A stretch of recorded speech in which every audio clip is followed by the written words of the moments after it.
예수님께서 십자가에 달리신 시간은 오전 9시입니다.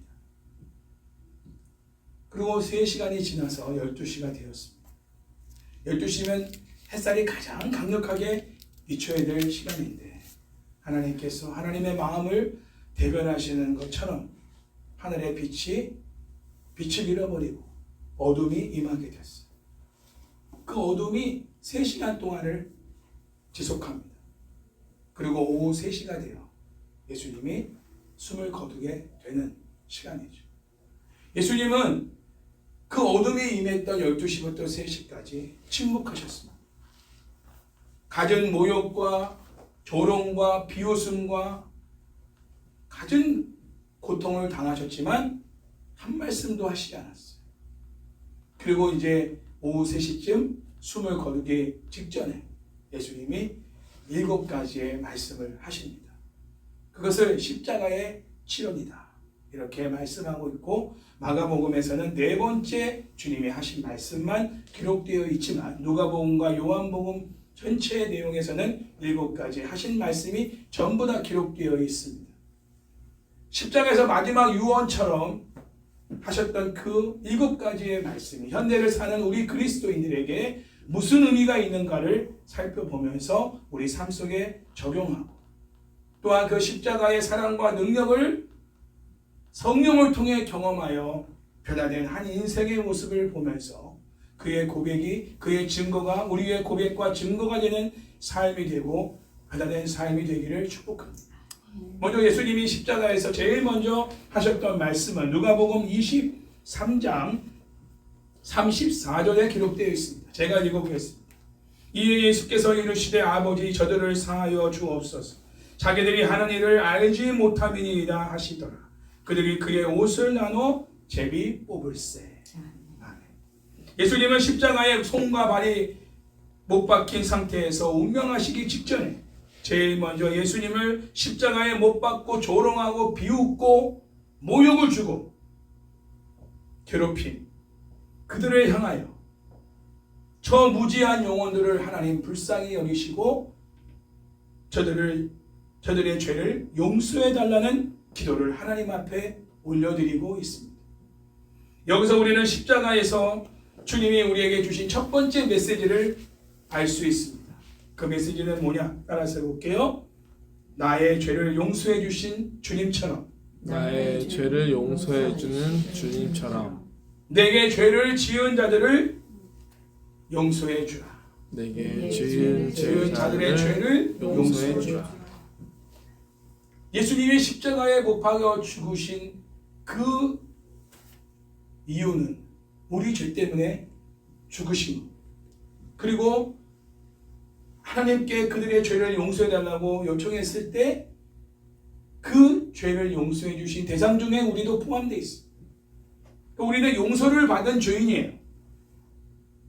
용서를 이미 받은 죄인으로서 이 땅에 사는 가운데서 우리에게 괴롭힘과 손해와 억울함과 모욕과 핍박을 주는 많은 사람들이 있어요.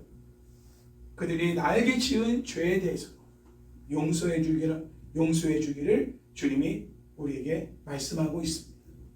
아직까지 마음으로 용서하지 못하고 있는 대상이 있다면 이번 고난주간을 통해서, 오늘 이 말씀을 통해서 주님의 마음을 알고 주님의 뜻을 알고 용서할 수 있는 은혜가 있기를 하나님 앞에 나아가서 기도하시기를 바랍니다.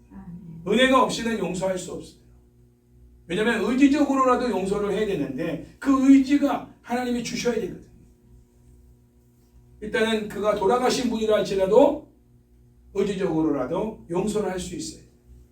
돌아가신 누구라도 그분을 향해 의지적으로라도 그가 나에게 향한 것을 하나님 용서할 수 있게 하시고 용서할 수 있는 마음을 주시고 용서한 것에 대해서 선포할 수 있어야 돼요. 그래야 우리가 자유해집니다. 두 번째로 예수님께서 십자가에서 하신 말씀은 누가복음 23장 43절에 기록되어 있습니다. 제가 읽어봅니다. 예수께서 이르시되 내가 진실로 내게 이르노니 오늘 내가 나와 함께 낙원에 있으리라 하시니라. 두 번째 메시지죠. 물론 그래서 예수님 옆에 있던 한 강도를 향해서 하신 말씀이지만 그 한 강도에게만 주신 말씀은 아닙니다. 모든 죄인들을 향하여 주시는 말씀이죠. 특별히 예수님을 우리의 구주와 주인으로, 예수님을 우리의 왕으로 믿고 바라보고 의지하는 자들에게 주시는 말씀입니다. 자, 그러면 이 말씀은 어떤 메시지를 우리에게 주고 있느냐? 따라서 볼게요. 천국의 확신을 가지라. 천국의 확신을 가지라. 아멘. 천국의 확신을 가지라. 그 어떤 흉악한 죄인이라 할지라도 예수님을 나의 구원자와 주인과 왕으로 믿어 영접하게 되면 그는 그 영혼이 죽어서 천국에 갈 수 있다는 거예요.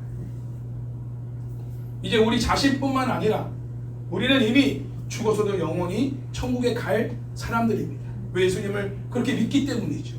문제는 우리 주변에 있는 아직 불신의 가족들, 불신의 친척들, 그리고 아직 믿음이 연약한 불신의 친구들, 그들을 위해서 우리가 기도를 해야 됩니다. 그들과 함께 죽어서 그 영혼이 천국에 갈 수 있게 우리가 기도해야 돼요. 우리 계속 지금 중보기도에 올라와 있는 분들이 계시잖아요. 잘 믿다가도 또 이렇게 많은 미혹 가운데 넘어진 분들도 계시지 않습니까? 천국의 확신을 갖고 내가 죽어도 예수님을 나의 구주와 주인과 왕으로 믿고 살아간다면, 그분을 의지하고 그분의 말씀 가운데 살아간다면 나는 죽어도 천국에 간다. 오늘 죽어도 나는 천국에 간다. 이 확신 가운데서 살아갈 수 있는 자가 될 수 있도록 그들을 위해 우리가 더 간절하게 절박하게 기도해야 합니다. 또 우리 자신도 끝까지 그 믿음을 잃지 않고 천국의 확신을 갖고 살아가도록 우리 자신의 믿음을 두고도 날마다 기도해야 한다는 메시지입니다. 할렐루야. 또 세 번째로 예수님이 십자가에서 하신 말씀은 요한복음에 기록되어 있습니다. 요한복음 19장 26절과 27절에 기록되어 있습니다. 제가 읽어봅니다. 예수께서 자기의 어머니와 사랑하시는 제자가 요한이죠, 곁에 서 있는 것을 보시고 자기 어머니에게 말씀하시되 여자여 보소서 아들이니이다 하시고, 또 그 제자에게 이르시되 보라 내 어머니니라 하신대, 그때부터 그 제자가 요한이 자기 집에 모시니라. 누구를 모시냐? 예수님의 육신의 어머니 마리아를 자기 집에 모셨다는 거예요. 저는 이 말씀을 좀 깊이 묵상하게 됐어요. 예수님이 십자가 위에서 세 번째 하신 말씀은 예수님께서 세상 모든 죄를 지시고 십자가에 못 박혀 죽으시는 상황 가운데도 육신의 어머니를 걱정합니다. 육신의 어머니 마리아, 그를 향하여 보라 요한에게 내 어머니다. 그러면서 어머니를 부탁하는 거예요. 여기서 우리는 십자가가 우리에게 주는 세 번째 메시지를 깨닫게 됩니다. 따라서 해볼게요. 서로 협력하고 돌보는 교회 공동체를 세우라. 교회 공동체를 세우라. 아멘. 아멘. 예수님과 교회는 뗄래야 뗄 수가 없습니다. 그러므로 주님의 몸된 교회의 지체도 뗄래야 뗄 수 없는 존재인 것이죠. 예수님과 우리가 뗄래야 뗄 수 없는 유기적인 관계라면 예수님의 몸에 붙어있는 몸된 지체들도 뗄래야 뗄 수가 없는 한 몸인 거예요. 한 지체인 거예요. 예수님과만 연결되어 있고 지체들과는 떨어져 있을 수가 없는 거예요. 미우나 고우나 마음에 들든 안 들든 간에 붙어 있을 수밖에 없는 몸된 지체인 겁니다. 품어야 되는 지체인 거예요. 할렐루야. 왜냐하면 예수님을 통해서 맺어진 관계이기 때문입니다. 혈육으로 맺은 관계보다 더 깊은 관계예요. 왜? 예수님의 십자가의 죽음으로 맺어진 관계니까. 그분의 피로 말미암아 맺어진 관계이기 때문에. 조상의 피로 의해서 우리가 맺어진 혈육의 관계보다 예수의 피로 말미암아 맺어진 관계가 더 진하고 더 영원한 것입니다. 교회는 그래서 또 하나의 가족인 것이죠. 예수님과 마리아의 관계만큼이나 예수님의 제자인 요한과 마리아의 관계도 친밀한 관계에 이어야 한다는 것입니다.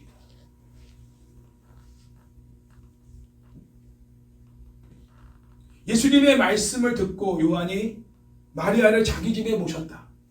자, 저는 여기서 한 번 더 생각을 해봤어요.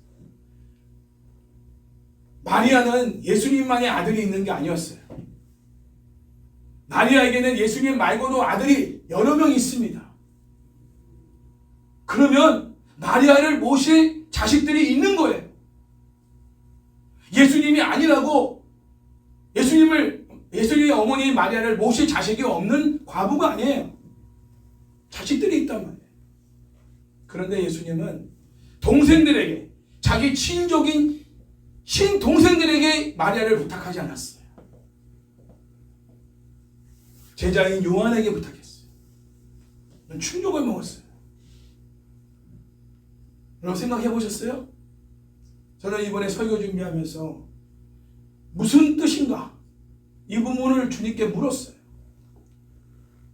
왜 마리아에게는 또 다른 아들들이 있었는데 왜 그 동생들에게 얘들아, 내 동생들아, 엄마 잘 부탁한다, 이런 말을 한 게 아니라 제자인 요한에게 부탁한다 하고, 또 모실 수 있는 자식들이 많음에도 불구하고 왜 요한이 자기 집에 마리아를 모셨는가?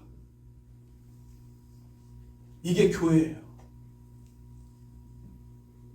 이처럼 교회 안에 거하는 어른들은 모두 나의 부모님인 것처럼, 또 그런 관계인 것처럼 지내야 됩니다. 주님의 말씀에. 또한 교회 안에 있는 다음 세대들은 다 내 자식인 것처럼, 내 자식 대하는 그 관계처럼 대해야 됩니다.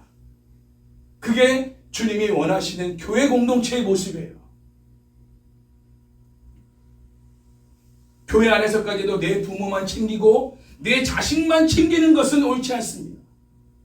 예전에 제가 수없이 여러분에게 간증을 한 거 기억날 거예요. 제 모교회에서 저는 평생 잊지 못해요. 계란 후라이 사건을.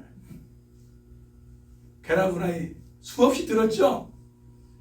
그 교회 권사님, 식당 공사하는 권사님, 내 친구 어머니 점심 먹으러 주일학생들이 다 내려가서 밥을 먹는데 그날 반찬엔 계란 후라이가 없었어요. 아무도 계란 후라이를 먹는 성도들이 없어. 근데 식당 봉사하는 권사님이 막내 아들만 계란 후라이를 해가지고 그 앞에 딱 갖다 놓은, 내 옆에 앉아있는데 왜 그러셨을까 라는 생각이 들어 지금까지. 두 개 만들면 어때 이거. 계란이 없는 것도 아니고. 난 그때 우리 어머니가 이 교회 다니지 않는 걸 처음으로 후회했어요. 이 친구는 엄마를 잘 둬가지고, 엄마가 그 교회 권사님이야, 여전도 회장이야. 그래가지고 백그라운드가 너무나 단단해. 계란 후라이를 먹을 수 있는 백그라운드야. 그건 교회의 모습이 아니에요.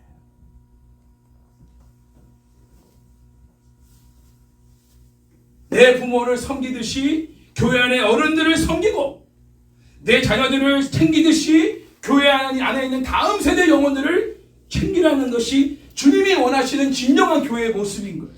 우리 한가족교회가 지금도 물론 그런 모습들이 있지만 더더 주님이 원하시는 교회로 성장해 나가고 세워져 가기를 주의 이름으로 축복합니다. 할렐루야. 여러분 중에도 혹시 여러분 원가족만큼이나 교회 성도들을 대하지 않는다면 회개하십시오. 그 주님이 원하시는 교회 몸된 지체로서 성도들을 대하고 있는 게 아니에요. 너는 너, 나는 나예요. 아니에요.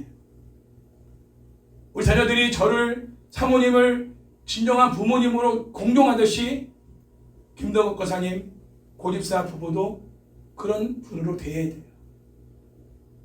우리 하영이도 마찬가지죠. 그렇게 대하지만 목사님을 부모님처럼 대하고, 사모님을 어머님처럼 대하고, 고민 있으면 나누기도 하고, 기도 제목도 나누고, 어려운 얘기도 할 수 있고, 자식을 위해서는 수백만 원씩 돈을 투자할 수 있어도 다른 성도들을 위해서는, 다른 자녀들을 위해서는 돈만 원 쓰는 거 아까워하는 거, 이거는 주님이 원하시는 교회의 모습이야. 제가 휴스턴 교회 교회 갔을 때 너무 놀란 건 그거예요. 그들은요, 자기 자식들, 자기 어떤 원가족들에게 대하는 어떤 모습보다 목원들을 챙기는 게 훨씬 더 분에 넘치게 섬깁니다. 목원의 집에 냉장고가 없다. 자기 집 냉장고를 갖다 줘요. 그 자식이 엄마 우리 집 냉장고 없는데 갖다 주면 우리는 어떡하라고. 괜찮아. 우리 없어도 그냥 살아. 근데 지금 목원이 이사 왔는데 냉장고가 살 돈이 없다잖아. 갖다 줘야지. TV도 갖다 줘. 차도 줘요. 다 내어줍니다. 그러니 자녀들이 막 화가 나기도 해. 그 나중에 자녀들이 다시 목자가 돼서 다시 그런 똑같은 모습으로 목원들을 섬기는 자녀들이 된다는 1대 2대가 연달아서 목자 목녀 역할을 하는 가정들도 봤어요. 기쁨으로 섬겨요. 그들이 이제 세례식을 받을 때는요, 그 목자 목녀들이 막 엉엉웁니다. 막. 너무 감격스러워 엉엉. 꽃다발 두고 나와가지고 막 울고 끌어안고. 내 자식이 세례 받는 것도 아니에요. 내 목원이 세례 받는데 막 축제. 그렇게 헌신적이야. 처음 봤어요. 사실은 그런 교회의 모습을. 이게 하나의 무슨 어떤 컨셉인가? 어떤 그냥 뭐 우리가 보고 있으니까 그렇게 쇼를 하나? 그게 아니에요. 목장을 방문해 보니까 그렇지 않아요. 그들의 끈끈한 지체들과의 그 관계, 그 성도들과의 관계는 따라갈 수가 없어요. 그게 주님이 원하시는 교회의 모습. 자, 네 번째로 예수님이 십자가에서 하신 말씀은 마가복음 오늘 본문에 나와 있는 15장 34절에 기록되어 있어요. 자, 이 본문에 있으니까 다 함께 읽어봅니다. 시작. 제9시에 예수께서 크게 소리 지르시되 엘리 엘리 라마 사박다니 하시니 이를 번역하면 나의 하나님 나의 하나님 어찌하여 나를 버리셨나이까 하는 뜻이라. 아멘. 자, 이 말씀이 예수님께서 십자가에 하신 말씀 중에 가장 클라이막스적인 말씀입니다. 그래서 마태와 마가는 7가지의 이 주님이 하신 말씀 중에 요 말씀만 기록하고 있어요. 요한복음과 누가복음에서만 이제 7가지를 다 다루고 있고, 마태와 마가는 요 부분 말씀만 기록하고 있다는 건 십자가의 질환 중에 가장 핵심적인 말씀이라는 거죠. 예수님은 죽음의 그 임박한 상황에서도 하나님의 구원의 희망을 걸고 계신 거예요. 그래서 우리는 죄인인 우리를 향한 하나님의 압도적인 사랑과 우리를 향한 하나님의 구원 계획을 어떻게든 간에 성취하고자 하시는 예수님의 강한 의지적 사랑을 보게 됩니다. 자, 이 말씀을 얼핏 들으면 예수님이 하나님께 불평하는 쪽으로 말하는 것처럼 들리기도 해요. 그러나 그런 의미는 아닙니다. 이 말씀을 역설적 다시 한번 설명해 드리면 이런 뜻이에요. 나의 하나님, 나의 하나님, 나를 그렇게 사랑하시면서까지, 나를 포기할 수 없는 상황이면서까지, 나와는 떨어질 수 없는 상황임에도 불구하고 나를 십자가에 내어주실 만큼 저들을 사랑하신단 말입니까? 이런 표현이 바로 주님이 오늘 이 말씀하신 나의 하나님 어찌 나를 버리시나이까, 이 뜻입니다. 나를 왜 버립니까? 하고 불평적으로 따지듯이 말하는 게 아니에요. 역설적인 표현인 거예요. 하나님, 성자 하나님과 성부 하나님은 한 번도 떨어진 적이 없는 분입니다. 삼위일체 하나님. 근데 유일하게 십자가의 죽음, 그 3일 동안 무덤에 갇혀 계실 동안에는 성부 하나님과 성자 예수님이 분리된 가운데 계셨다. 자, 이거는요, 우리가 뭐 아무리 사랑하는 내 자녀와 3일 동안 떨어져 지내는 것에 대한 어떤 그런 마음하고는 차원이 다른 거예요. 늘 함께 지내던 내 자식이 3일 동안 어디 간대, 수련회 간대, 학교에서. 그런 부모가요, 떠나보면서도 울고요, 마음이 조마조마하고 잘 지내는가 어쨌는가, 얘가 잘 갔는가. 자, 이런 마음이잖아요, 부모 마음은. 그런데 성부 하나님과 성자 예수님과의 관계는 이 정도가 아니에요. 관계가. 어떤 것도 성부 하나님과 성자 예수님이 함께하지 않은 것이 없어요. 창조 사역부터 모든 것들 다 함께 있다. 연합해서. 이 신비로운 연합이란 말이에요. 그런데 이 죽음 앞에서 잠시 분리되는 상황이 놓였다는 거예요. 하나님 편에서도 엄청난 고통이고 예수님 편에서도 엄청난 고통인 거예요. 그런 과정을 거치게 된 이유는 뭐냐면 죄의 삭시 사망이기 때문에. 인간이 지은 모든 대가를 사망으로 지불해야 되는데, 그걸 우리가 지불해야 되는데, 하나님이 대신 그 삭스를 지불하시기 위해 하나님 대신 예수님을 내어주신 거예요. 죽음에 내어주신 거예요. 죽어야만 이 죄값을 치를 수가 있는 거예요. 근데 죄가 없는 분이 죽어야 죄인된 우리들의 죄를 사할 수가 있는 거거든요. 근데 죄가 없는 대상이 인간 중에 누가 있겠어요? 아무도 없잖아요. 하나님밖에는 죄가 없는 분이 없잖아요. 죄가 없으신 하나님만이 죄인을 구원할 수 있는 유일한 길인 거예요. 근데 그분이 죽으셔야 돼요. 성자 하나님께서 십자가의 죽으심으로 인간이 지은 모든 죄의 삭스를 지불해 버리신 거예요. 그게 살 길이기 때문에, 유일한 길이기 때문에, 그 대가를 지불할 수밖에 없기 때문에 그 불이 되는 고통을 감수하고 아들 되신 예수님을 내어주신 거죠. 여기서 우리는 십자가가 말해주는 네 번째 메시지를 깨달아야 합니다. 그것은 우리를 대신하여 십자가에 예수님을 죽이시기까지 우리를 사랑하시는 하나님을 사랑하고 그분의 사랑을 의지하라는 거예요. 아무리 절망적인 상황에서도 우리를 살리시기 위해 독생자 예수님을 십자가에 내어주시기까지 우리를 사랑하신 하나님의 사랑을 의지하여 절망하거나 낙심하지 말아야 합니다. 아멘? 낙심하지 말아야 될 이유는 뭐냐? 하나님의 사랑이 우리에게 임하였기 때문에. 그 사랑 때문에 참는 거예요. 그 사랑 때문에 내가 자살하지 않는 거야. 그 사랑 때문에 내가 살아내는 거야. 피투성이가 되어도 그 사랑 때문에 내가 뚜벅뚜벅 걸어가는 거야. 왜? 나를 살리신 그 하나님의 사랑이 있기 때문에. 그 사랑에 압도되는 거예요. 나는 용서할 수 없는 사람이지만 용서할 수밖에 없는 것은 하나님의 사랑 때문에. 내가 받은 그 사랑 때문에 이 사람을 용서할 수 있는 거예요. 품을 수 있는 거고 섬길 수 있는 거예요. 하나님 사랑이 아니면 아무도 품을 수 없어요. 원수를 품는 건 더군다나 할 수 없어요. 그러니까 요즘에 일어나는 여러 커플들의 이혼 사건들이나 뭐 이런 뉴스들 들어보면은 결국은 뭐냐? 하나님 사랑이 그들을 지배하지 않는 거예요. 인간적인 사랑으로는요, 품을 수 없고 용서할 수 없고 받아들일 수 없는 부분이 너무 많습니다. 하나님의 압도적인 사랑에 내가 지배를 받을 때만 그 사람을 끝까지 품고 끝까지 그 사람을 위해서 내가 용서할 수 있고 사랑할 수 있고 다가갈 수 있는 그러한 삶이 될 수 있는 거예요. 또한 하나님의 사랑을 의지하여 우리를 공격해오는 죄와 마귀 사탄의 세상과 육체의 세력과 싸워 이기는 삶을 우리는 살아야 되는 것이죠. 자, 우리의 무기는 뭐라고요? 사랑입니다. 하나님의 사랑. 사랑으로 악을 이기는 거예요. 선으로 악을 이기는 거예요. 이게 진짜 이기는 거예요.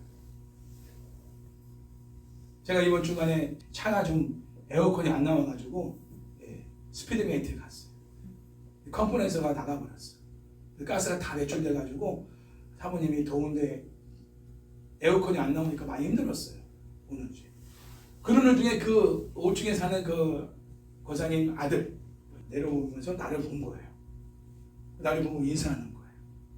그 인사하면서 뭐라고 얘기하냐면 지금 내가 먼저 안부를 보러 장학님 거사님이 어떠시냐 했더니 너무 좀 더 안 좋아지셨다고. 알아보기는 하시는데 너무 심하시고 그때 당시 우리가 그 교회를 나갈 그 당시가 가장 심했던 상황이라는 거예요. 지금은 그 정도는 아닌데 심했던 상황. 그때 사실 한가족 교회에 아버지가 너무 하셨다. 우리가 나갈 때 그 엘리베이터 문제로 종탑 문제로 너무 이렇게 아버지가 잘못하셨다. 돈도 우리가 수백만 원 쏟아부었잖아요. 그 종탑. 정식적으로 눈물이 방송하면서 용서를 구하더라고요. 대신해서 아들이 죄송하다. 진심으로 받았어요. 3년이 지나서 그 사과를 받은 거예요. 아들한테. 그때 만약에 우리가 그거 가지고 막 이건 뭐가 맞네 어쩌네 막 서로 그렇게 했으면은 서로 보기 민망하고 또 우리가 그를 대할 때도 그런 대접을 받을 수가 없죠.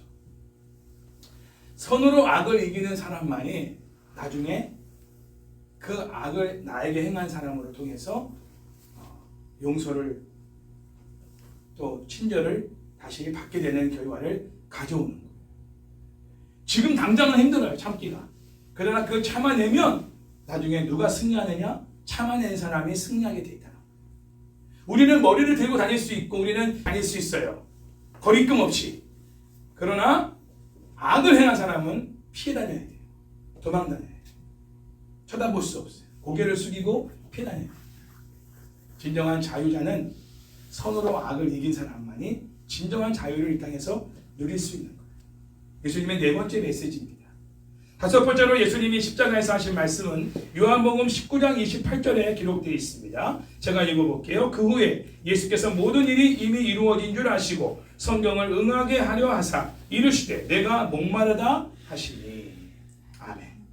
자, 내가 목마르다 하신 말씀은 시편 69편 21절을 성취하기 위해 하신 말씀입니다.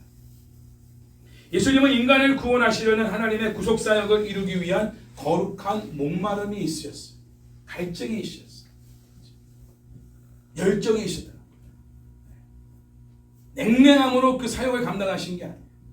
목마름 속에서, 갈증 속에서 어떻게든지 그것을 이루고자 하시는 그 열망 속에서 구원 사역에 주님이 직접 온몸으로 헌신하신 것이죠. 여기서 우리는 십자가가 우리에게 주는 다섯 번째 메시지를 깨닫게 되죠. 그것은 내게 맡기신 복음 사역을 감당하려는 거룩한 목마름이 필요하다는 것입니다. 거룩한 목마름. 우리에게 하나님이 맡기신 복음 증거 사역과 중보기도 사역을 감당하려는 거룩한 목마름이 있기를 주님의 이름으로 축원합니다. 그냥 시간이 돼서 의무적으로 하는 게 아니에요. 거룩한 열망으로 하는 거예요. 저는 중보기도 누가 부탁할 때요. 지금 마음이 어떠냐면 정말 내가 그 사람을 위해서 기도하도록 하나님이 지금 만나게 하셨구나. 이 사람을 만나라고 나를 여기 가게 하셨구나. 나는 그렇게 받아들여져요. 하나님의 어떤 그런 선하신 움직임 속에서 그분의 역동 속에서 지금 만나게 됐고 그분의 기도 제목을 듣게 된 것은 그를 위해 기도하라고 나에게 맡기신 거구나. 이런 마음으로 나는 받기 때문에 허투루 기도하지 않을 수가 없어요. 진실한 마음으로 기도하게 되고 정말 간절한 마음으로 기도하게 돼요. 오늘도 그 장로님이 올린 기도 제목을 새로 추가해서 올렸어요. 아내가 그런 일을 골수암을 당해서 4차 항암 치료까지 받는 이런 상황 속에서 그분의 나에게 표현했던 그 눈물, 그 성을성한 모습 아직도 생생해요. 왜 이런 일이 우리 집안에 일어나는지 지금도 받아들일 수가 없고 이해가 안 됩니다. 저도 아내를 옆에서 케어하면서 몸은 힘든 거는 참을 수 있는데 마음이 힘든 거를 참을 수가 없어요. 근데 목사님은 얼마나 힘드십니까? 본인이 아내 때문에 힘들어하고 아내를 케어하는데 자기 마음이 괴롭고 힘든 것을 아니까 제 마음을 또 같이 공감해 주는 거예요. 같이 글썽글썽하면서 제가 같이 기도하겠습니다. 그분들 새벽 전날을 싸우면서 매일매일 사모를 위해서 저는 기도하고 있다는 거예요. 자, 그런 기도가 목마른 기도인 거예요. 그냥 아무 그런 생각 없이 그냥 기도해야 되니까 기도하는 게 아니에요. 우리도 복음을 전하든 영혼을 섬기든 중보기도를 하든 간에 교회 맡겨진 사역도 마찬가지예요. 거룩한 목마름을 가지고 사역에 끝까지 참여할 수 있어야 된다는 게 주님의 메시지입니다. 여섯 번째로 예수님이 십자가에 하신 말씀은 요한복음 19장 30절에 기록되어 있습니다. 제가 읽어봅니다. 예수께서 신 포도주를 받으신 후에 이르시되 다 이루었다 하시고 머리를 숙이니 영혼이 떠나 가시니라. 다 이루었다. 이 말씀은 예수님께서 십자가에서 죽으신 이 사역을 통해 하나님의 구원 사역을 성취하셨다는 것을 공식적으로 선언하신 거예요. 예수님께서 온 인류를 구원하시기에 감당하셔야 될 사역을 다 감당하셨기 때문에 하나님의 구원 사역이 이루어지게 된 것입니다. 중도에 포기했다면 우리는 구원받지 못하셨을 거예요. 하다가 중단했으면 우리는 이 자리에 없을 겁니다. 완수하셨기 때문에 우리가 이 자리에 있는 거예요. 우리는 한 영혼을 구원하여 그 영혼이 주님 앞에 온전히 서기까지 평생을 죽기까지 중보기도하는 사역과 복음으로 말씀으로 그들을 세워나가는 사명을 완수할 수 있어요. 저희 우리 사모님은 가스포팔로 가족들을 교회로까지 인도했어요. 지금의 이 고통을 통해서 하나님은 또 그들을 성화의 구원에 이르는 자리까지 이끌어 가십니다. 이게 일대 신앙인들의 희생입니다. 잘 보십시오. 옆에서 여러분도 그런 일대 신앙의 어떤 집안에 시집가고 장가가서 살고 싶다면 사모님처럼 희생을 각오하셔야 돼요.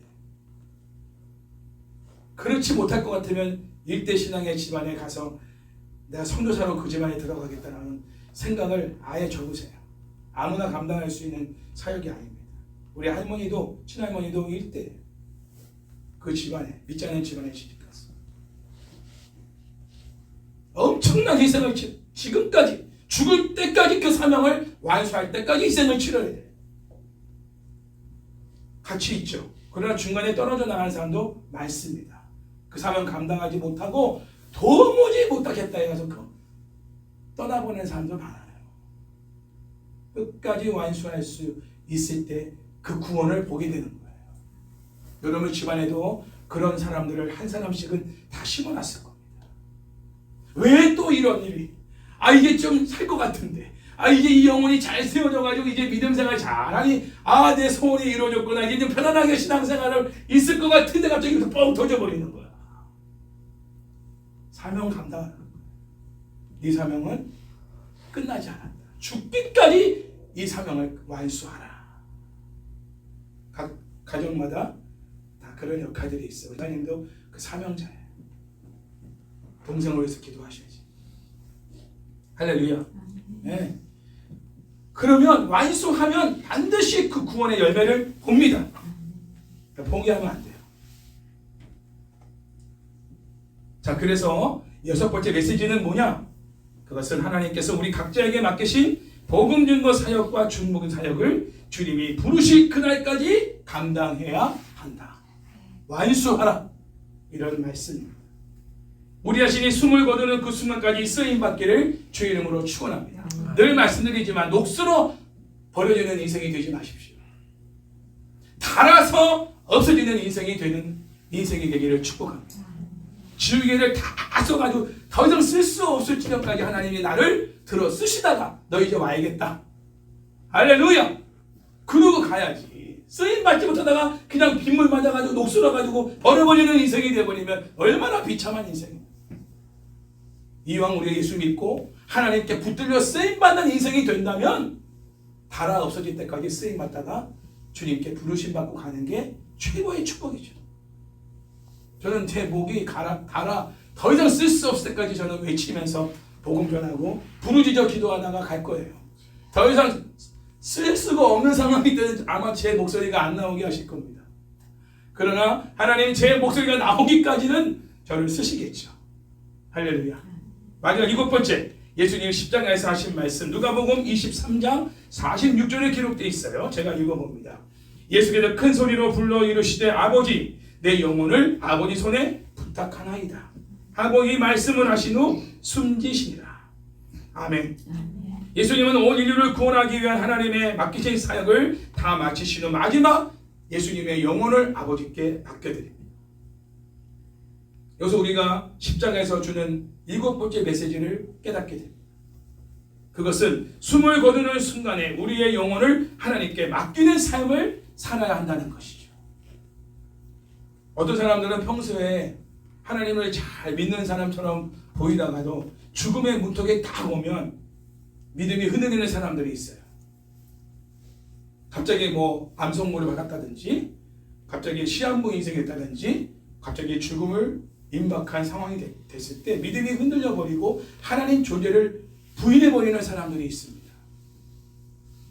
그러나 예수님이 십자가의 죽음을 통해 보여주신 우리를 향한 하나님의 사랑을 깨닫는 사람들은 죽음까지도 하나님께 맡기기 때문에 죽음 앞에서 당당합니다. 하나님은 우리가 두려워하는 문제뿐만 아니라 우리의 죽음과 죽음 이후의 삶까지도 하나님께 온전히 맡기라고 말씀하십니다. 할렐루야. 온전히 맡기는 게 믿음이에요. 기다리는 것도 믿음이지만 맡겼으니까 기다리는 거죠. 맡기지 못하니까 못 기다리는 거지. 온전히 맡긴 사람은 기다릴 줄 아는 거예요. 순서가 그렇습니다. 맡긴 사람만 기다릴 수 있어요. 그죠? 불안해하지 않아요. 왜? 확실한 곳에 맡겼으니까. 그리고 목욕탕에 하면은 맡기지 않은 물건을 책임지지 않습니다. 주인 배. 주인이 확실하게 내가 신뢰되는 사람이라면 주인한테 맡기고 3시간, 4시간 편안하게 사우나 하고 목욕 다 하고 잠까지 자다가 나올 수 있어요. 왜? 불안하지 않거든요. 불안한 사람은 빨리 씻고 나와가지고 빨리 그거 챙겨야 되니까 제대로 누리지 못하는 거죠. 맡기고 기다리는 사람만이 누릴 수 있습니다. 여러분이 하나님이 허락하신 모든 이 삶을 행복한 삶으로 누릴 수 있으려면 이 세상에서 완전히 맡겨야 되고 완전히 기다려야 되고 그래야 이 삶을 하루라는 24시간에 주어진 이 선물을 만끽하며 누릴 수가 있는 거예요. 불안하고 초조하지 않고. 할렐루야. 예수님도 하나님이시지만 자신의 영혼을 아버지께 맡겨드리는 이러한 모습을 보여주신 건 우리에게 요구하는 메시지가 있기 때문에 그런 거예요. 그러기에 언제나 죽음을 받아들일 준비가 되어 있어. 죽음을 받아들이는 사람은 죽음 이후 나의 영혼에 대해서도 하나님께 온전히 맡기게 되어 평안의 눈을 감을 수가 있는 것이죠. 그런데 무엇보다 더 중요한 건 뭐냐? 이 땅에 사는 동안에 성령을 통해 십자가의 사랑과 능력을 체험한 사람들은 180도 변화된 삶을 살게 된다는 것이죠. 저는 이 말씀을 증거하고자 오늘 이 본문의 말씀을 선언을 말씀드린 거예요. 오늘 본문에 나오는 사람 중에 한 사람이 예수님을 성령을 통해서 바라보고 완전 새로운 인생으로 바뀐 삶을 산 것을 증거하고 있습니다. 그가 누굽니까? 네? 백부장. 100명의 군인을 거느리고 있는 중대장급 백부장이에요. 그 백부장이 예수님을 십자가에 못 박는 그 모든 일을 처형하는데 집행관입니다.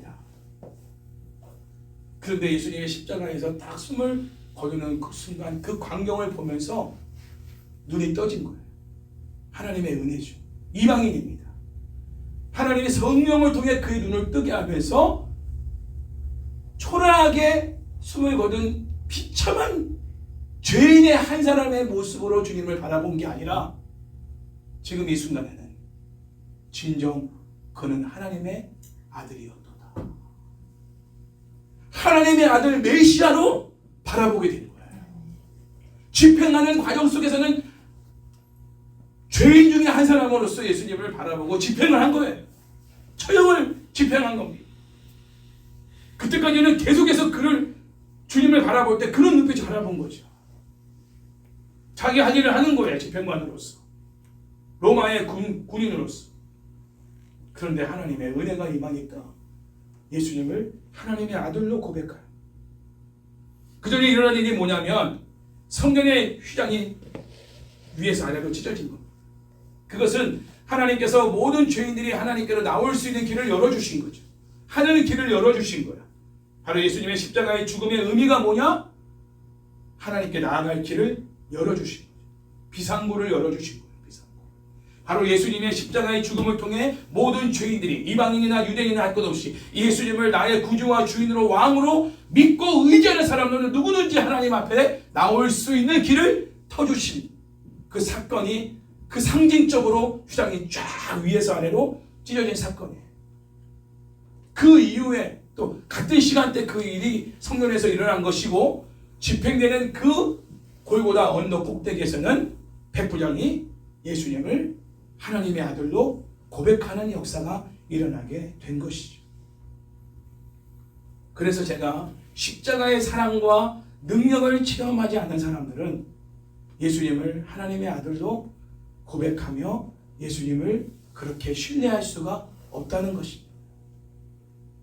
여러분 중에도 아직도 성령으로 거듭나지 못한 사람들은 그 십자가의 사랑을 전인격적으로 경험하지 못한 사람들은 예배를 드려도 익숙함 속에서 습관을 따라서 예배를 드리게 되지, 정말 그 피 묻은 주님의 그 사랑, 피 흘리신 그 주님의 사랑을 생각하면서 감격적인 찬양과 감사의 마음으로 하나님을 예배할 수 없습니다.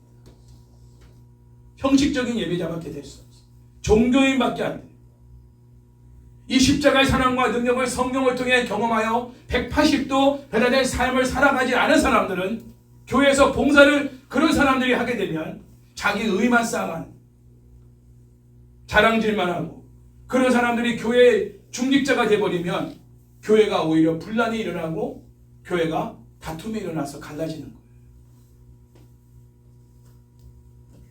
지금 우리는 십자가의 사랑과 능력을 날마다 체험하며 살고 있는지 여러분 스스로를 바라보시기 바랍니다.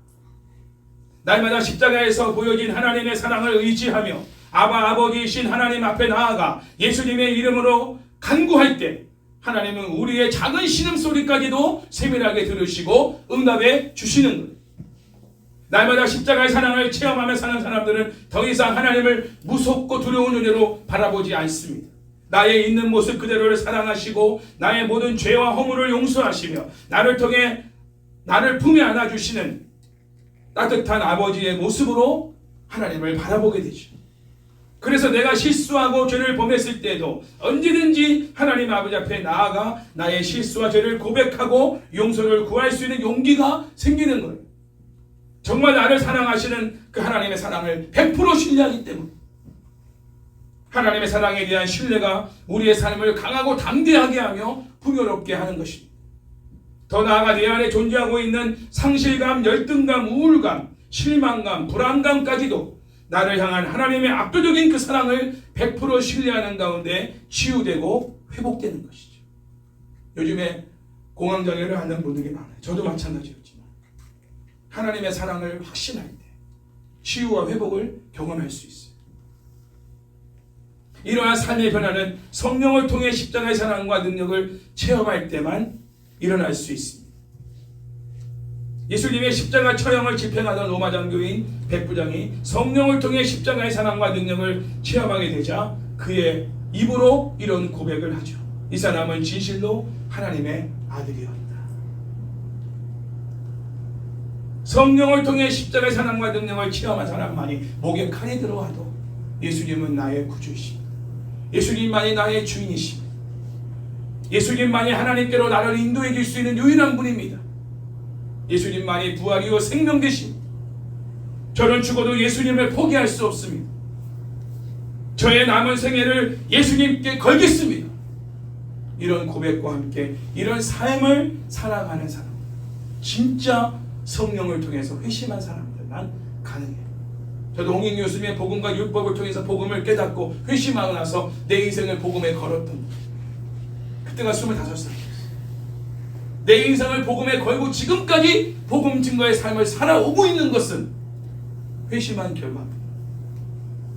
진짜 거듭난 사람, 그 십자가의 사랑과 그 능력을 실제로 전인격적으로 경험한 사람은 억만금을 준다고 해도 이 사명의 삶을 포기할 수 없어요. 돈이냐 사명이냐, 돈을 따라가지 않고 사명을 따라갈 수 있는 것. 십자가의 사랑과 능력을 성령을 통해 경험했기 때문에 내 인생의 이제는 가치가 바뀐 거예요. 돈이 가치가 아닌 거예요. 사람의 인정과 사람의 칭찬이 가치가 아닌 거예요. 나는 하나님께 칭찬받고 싶어. 최종적으로 예수님 품에 안겨서 잘했다 최 목사, 충성됐다, 난 너를 믿는다, 사랑한다, 이 한마디 듣기 위해서 남은 인생을 살아가는 거예요. 누구의 칭찬과 인정이 중요한 게 아니라 주님의 칭찬과 인정이 최종적으로 나에게 중요한 가치인 거예요. 목표고. 그런 것이 바로 거듭난 사람들의 가치관입니다. 여러분, 그런 사람들이 되셔야 돼요. 또 그런 사람들을 만나셔야 돼요. 그런 사람들만이 평생 신의를 지키고 여러분이 하는 복음 사역에 동역할 수 있는 동역자입니다. 그렇지 않은 사람들은 바울 주변에도 많은 사람들이 있었지만 떠났어요. 대마도 떠나갔어요. 세상이 좋아서 떠나갔다 그랬어. 거듭나지 않은 사람들은 다 떠나갑니다. 오늘 백부장의 이 놀라운 변화된 삶의 모습이 저와 여러분 모두에게, 더 나아가 우리 주변에 우리가 기도하고 있는 많은 우리의 친척과 친구들과 가족들에게도 일어날 수 있도록 이번 한 주간 동안에 특별히 그들의 이름을 불러가면서, 또 우리 자신이 아직 거듭나지 못한, 회심하지 못한 가운데 가치관이 안 바뀌었다면 여러분 자신을 두고도 이 한 주간 동안 기도해서 백부장에게 임했던 이 은혜가 나에게도 임하여 내 평생이 정말 새로운 인생으로 거듭나게 해달라고 기도할 수 있기를 주의 이름으로 축원합니다.